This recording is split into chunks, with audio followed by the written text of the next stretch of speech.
Hello everybody, my name is Ben, codename Kitsune, and today I'm bringing you the top 5 things that you need to know about Pokemon Go.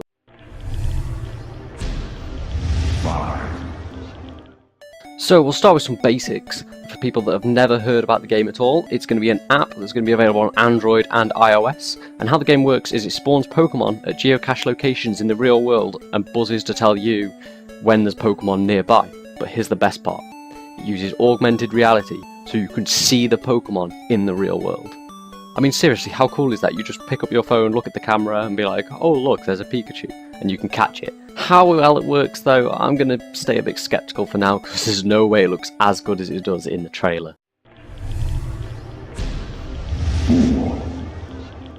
Of course, the most important part of any Pokemon game is the Pokemon themselves. So let's take a look at the sort of Pokemon that appear in the trailer. So the Pokemon that we see in the trailer include Caterpie, Pikachu, Charizard, Gyarados, Snorlax, Arbok, Blastoise, and then towards the end of the battle with Mewtwo, there's loads of different Pokemon like Gengar and Fearow and Cloyster.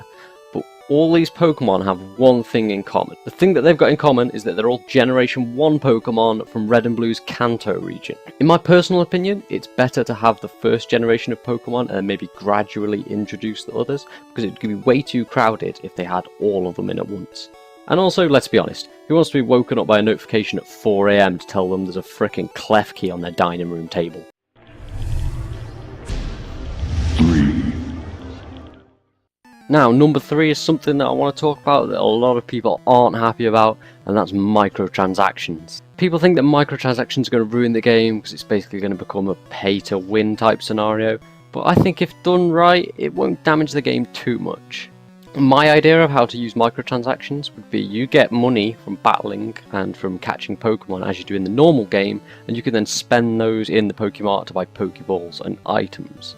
Now, what you'd be able to do with microtransactions is you'd be able to pay for more credits to then buy more Pokeballs, buy more honey, and all the various different items that are in the game to speed up your progress.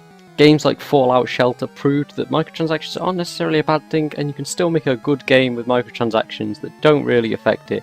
They can just kind of speed up people's progress without affecting people that don't want to pay. 2.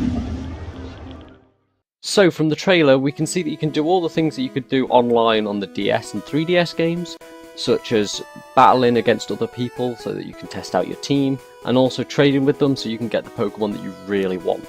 At the end of the trailer we see a mass event with a ridiculous amount of people where they're all trying to fight Mewtwo, and if they defeat him within the time limit they catch Mewtwo, which seems like a great idea, but I can't imagine it happening anywhere other than big cities or for big events. I mean, I wouldn't imagine Mewtwo's going to show up in Stafford Town Square anytime soon. 1. Don't worry, I've definitely saved the best till last if you're as excited for this game as I am. Even though the game doesn't come out till 2016, there is going to be a beta this winter. Details are a little bit scarce at this point as to how you're going to enter the beta, but I'm going to be definitely keeping my eye out to see if I can snag some kind of download code for that one. Anyway, that's all for now guys. Thanks for watching. If you could all subscribe, that'd be fantastic, and I'll see you in the next one.